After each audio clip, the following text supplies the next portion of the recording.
Hey, what is going on, guys? My name is LuckyBunz, and in today's Pokemon Go video we have a lot to talk about. A lot of serious things to talk about, I might add. So I'm gonna keep the intro short. Hit the like button if you can, helps me out a ton with the YouTube algorithm, but let's just go ahead and jump straight into what we need to talk about. So the first thing, the current state of the game. So it's no secret that there are many bugs and glitches in the game currently, along with unstable servers that make Go Battle League, essentially the PvP aspect of the game, unplayable.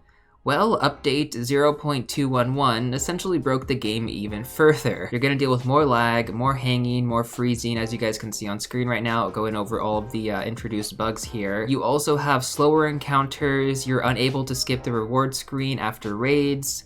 There's a lot of other missing things in game, and then of course, if we take a look at Go Battle League, it's gotten even worse. Essentially, Go Battle League was already at an unplayable stage in some regards because you already had the lag, then you had the fact that, you were missing fast moves at times, fast moves were going through after you launched a charge move, the game was freezing, and then even sometimes the game would actually crash in the middle of the match. Well, with the most recent update, when you're going through your battles, this actually has a higher chance of happening now. I've seen it tons of times on Twitch streams and then just highlights of players going through their match and then having the game crash on them mid-match. So long story short, the game is definitely at a terrible place right now. You know, the most recent update has just been horrendous, to say the least. And so at the end of the day, I think the biggest frustration from the player base comes down to the constant question of why are we beta testers? Should Niantic not already have beta testers that kind of go through the pre-update and make sure that it's actually working properly, rather than throwing it straight into the game and, we the player base, why are we the beta testers? It's kind of been like this for a long time. And so that's definitely a big frustration in the Pokemon Go community, is that we're constantly given updates that break the game even further. Like, maybe they fix one thing, but they break like 5 other things, and that's just so frustrating to deal with. So that being said, let's move on over to our next topic of the video here, which is going to be the exploration bonus updates. This is essentially an update to the pandemic bonuses that we received a couple months back, or even longer than that now. It's been like, I think, over a year since we've had the pandemic bonuses. So we knew at some point these were going to come to an end. They've actually had a timer in game which have counted down the days, and that's actually slowly approaching. So Niantic has made an update in regards to this. So I'm going to go over some of the more positive bonuses first. Initially, you have the incense duration that's going to stay at 60 minutes. This is a 30-minute upgrade from what it previously was.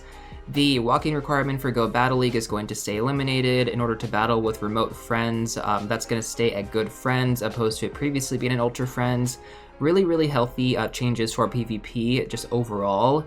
The maximum number of gifts that you can hold in your inventory is going to remain at 20, and then the amount of gifts that you can open per day is going to stay at 30. So again, a plus 10 increase to both of those respectively. Great changes. I honestly think those are fantastic quality of life updates. And then finally, you're also going to receive 3 times the normal Stardust and experience for your first Pokemon catch of the day. This one, more or less, I felt like they could either take or, keep. I'm glad that they decided to keep it. But of course, we do have stuff that did get removed. So going back to Incense, the effectiveness of Incense is now going to go back to standard. What this essentially means is that you were able to get 1 Pokemon every single minute from an Incense, even if you were stationary. So now with the reverted changes, you're going to actually only be able to get 1 Pokemon per minute if you are moving. If you're stationary, I believe it's 1 Pokemon every 5 minutes. So that kind of sucks, but that was kind of expected when things kind of went back to normal here. And then additionally, we also have that the frequency of gifts from your buddy Pokemon is going to be reduced. So those two are honestly reasonable, and we definitely did expect them to happen at some point. But the third one doesn't really make that much sense. Gym and PokeStop distance will revert back to the standard distance, pre-pandemic bonuses. This was definitely seen as more of a quality of life update that just made the game a little bit more accessible for players. It was just easier to actually hit PokeStops or gyms respectively.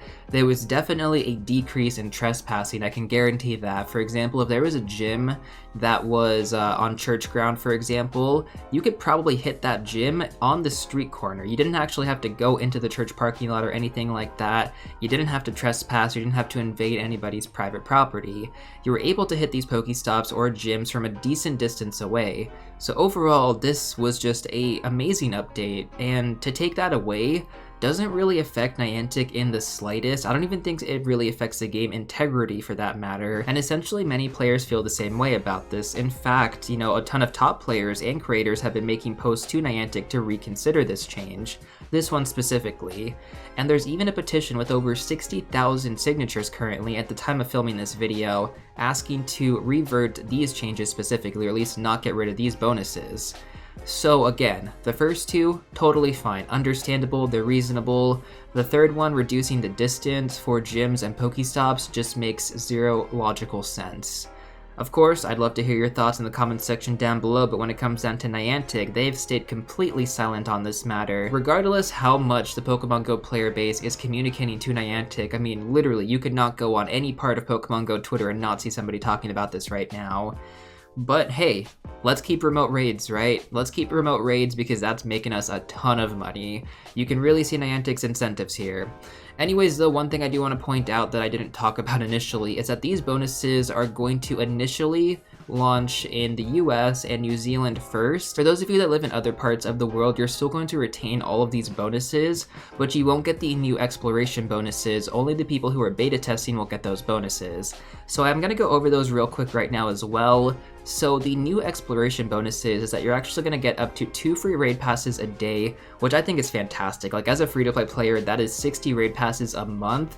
That is amazing, man. Like, I am very excited about that. There's also going to be increased incense effectiveness while moving. I'm not really sure what this implies. Like, again, we're kind of going off the assumption that incense would spawn a Pokemon every minute. I don't know how the bonus is going to affect incense currently.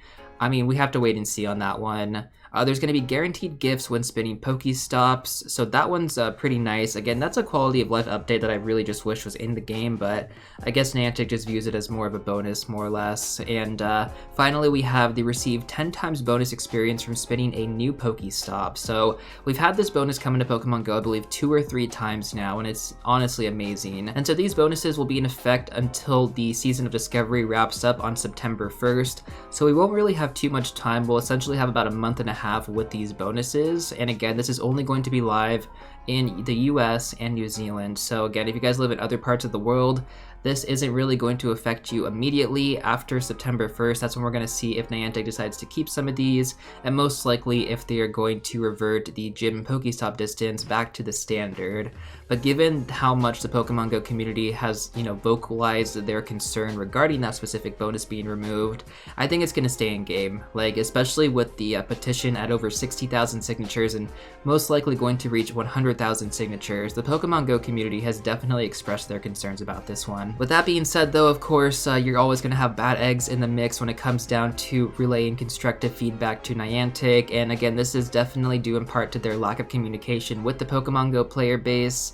Unfortunately, the global community manager, Liz George, was chased off Twitter. I don't know the specific messages that were sent her way.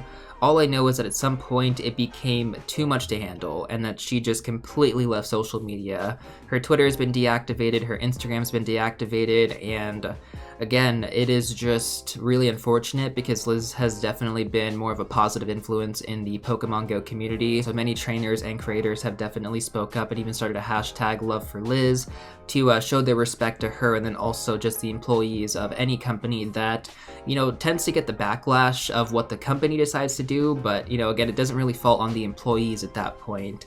They don't have control over the executive decisions, and I understand, you know, where a lot of players come from. They think that if you kind of say what you need to say to employees of that company, they're going to be able to relay your message to the people who kind of make those decisions. But unfortunately, it doesn't really work that way for the majority. I mean, I'm sure they do have a certain amount of say that they get to speak up and talk about. And so at the end of the day, we definitely saw a very toxic part of the Pokemon Go player base focus in on her specifically. And again, that did prompt her to leave the social media platforms entirely. And we don't know when she's coming back. We don't know if she's coming back. She might even resign from her position after all this. I mean, it just might be way too much to handle, and that's totally understandable. At the end of the day, I think a lot of this really just stems down from the lack of communication from Niantic directly. Anyways, though, going full circle now with the state of the game and the overall Pokemon Go community, the game is literally in an unplayable state. It's imbalanced, and on top of everything, Niantic is making it more difficult for players to actually play the game. And so this is where we are. You know, the players are feeling like they're just a walking cash stack to Niantic. The hardcore community is definitely thinning out. A lot of them are really on thin ice when it comes to dropping this game. The game has definitely hit a critical low point in my opinion. I mean, at one point, you already know that you're gonna have to deal with lag, you're gonna have to deal with bugs and glitches, and that's fine.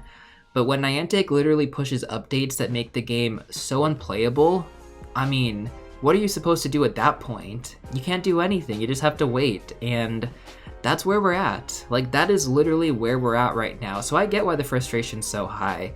I don't think you should take it out on the employees, but to vent your frustration, to vent it to Niantic, it is justified to an extent. It's frustrating right now. It is very difficult to play the game by itself. Competitively, it's difficult to play the game, and, you know, there isn't really too much else to say about that. So with that being said, I thought I would share my thoughts now. I tried to, you know, be objective most of this video. I probably didn't do a great job at that, but I did want to share my collective thoughts, you know, as a 5-year player, what I think is going to happen moving forward. So first of all, things are bad right now, but I do believe that they will get better to an extent. You know, I believe that they're going to get somewhat better. They're not going to be perfect. We're not going to get everything that we want, but the game will become playable again. That being said, whales, regardless of what happens, will undoubtedly keep spending money on this game while they hunt hundos, while they hunt shinies, legendaries, whatever it may be. That is going to stay a constant. Even though many of them vent their frustration online, they always come back to the game. Even if they say, I'm gonna go on strike, I'm gonna quit, I'm not gonna play the game right now. 2 weeks later, Shiny Rayquaza comes back into raids and you see them saying, alright, time to raid for a Shundo. And they spend like $500 to $700 raiding that entire freaking week. So, I mean, take that for what you will. The whales will keep this game afloat. That is not going to change in my opinion. Casuals will come and go. Regular players will most likely take breaks. I fall into that category. I'm not going to quit this game, but I will definitely take a break, especially with the way that things are going.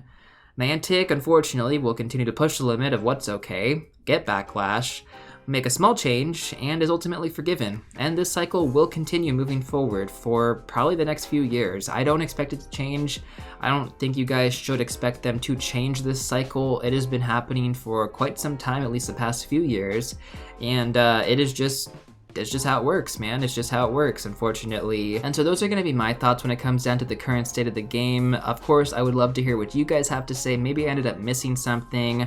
Let me know how you feel about all of this stuff. There's tons to talk about. I would love to elaborate on some of this more, but I just don't have the energy right now. So as always, if you guys ended up enjoying this video, I'd really appreciate it if you could hit that like button down below. Subscribe if you want to see more Pokemon Go content in the future, and I will see you all real soon in the next one.